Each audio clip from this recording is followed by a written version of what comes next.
Welcome to the Blue Group's WordWork sort tutorial video for the week of May 11th. So following along with the same theme that we've been looking at, we will be looking at accented syllables with specific vowel sounds that we hear in them. So as I just quickly read through the words, please be listening and looking for common patterns that you see and or hear. If at any point I read a word that you don't know the definition, you should pause the video, look it up in a dictionary to make sure that you understand all of your words.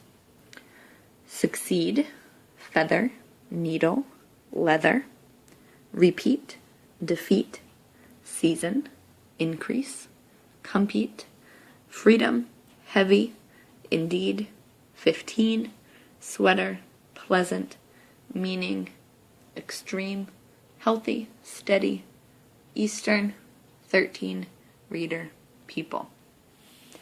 So hopefully as you were listening and looking, as I read through those words, you noticed that a lot of the words have a long E sound.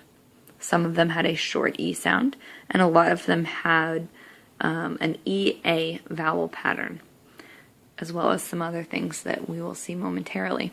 So again, the first thing that you should do with these kind of sorts is to be thinking about where is the syllable juncture in my word, meaning where does syllable 1 end and syllable 2 start.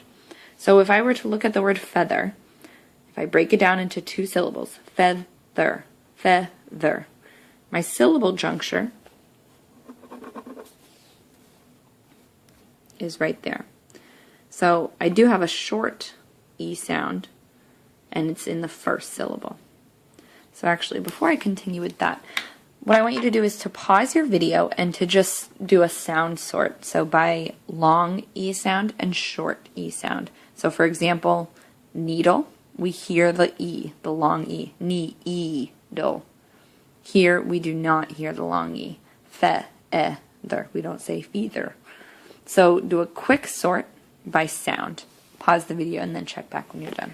Alright, so what you should have ended up with was 2 groups, and I'm just going to remind myself quickly and read through to check that I didn't misplace any incorrectly. So this was supposed to be long E sound, so to check I'm just going to accentuate the E sound. Succeed, needle, increase, season, repeat, defeat, freedom, compete, indeed, 15, meaning, healthy. It is not a long E sound, so that one was misplaced. Eastern, people, reader, 13. This is supposed to be short E sound, so feather, leather, heavy, sweater, pleasant, extreme.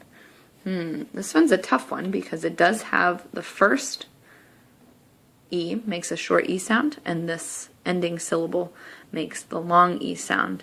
So I think that it could really go in either category. However, my guess is that it's probably wanting you to look at that different pattern there to make the long E sound. So I'm going to put it over here for now.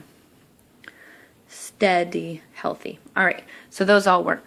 So now what I want you to do is to break them down by syllable the way we were looking at before. So if I'm looking at the word succeed, my syllable juncture is there. Succeed. The long E sound is in my second syllable. If I look at the word needle, need, okay, first syllable contains the long E sound. And then if I'm looking at a word that has a first syllable that contains a short E sound, we can just grab my feather one right there. So if you need to, go ahead and draw the syllable juncture line to help you determine where you hear the vowel sound. So just a quick couple more to demonstrate. Increase, increase. So my long E sound is in the second syllable. Oops. Season. My long syllable is in the first, or my long E sound is in the first syllable. And of course, since we only have one category for short vowel sounds. They should all be within the first syllable. So I can just put them right there. Okay, pause the video and check back when you're done. All right, should look like this. Needle, season, freedom, meaning, Eastern, people, reader. Long E in the second syllable. Succeed, increase, repeat, defeat, compete, indeed, 15, 13, extreme. And then my short vowel sounds, which we've already looked at. Okay, so if you need to, pause the video to make sure you've accurately recorded all of your words. Use this video throughout the week to help you reference throughout your word work sorts. I would definitely suggest doing a word hunt, as this is a very common pattern to hear and see when you are reading.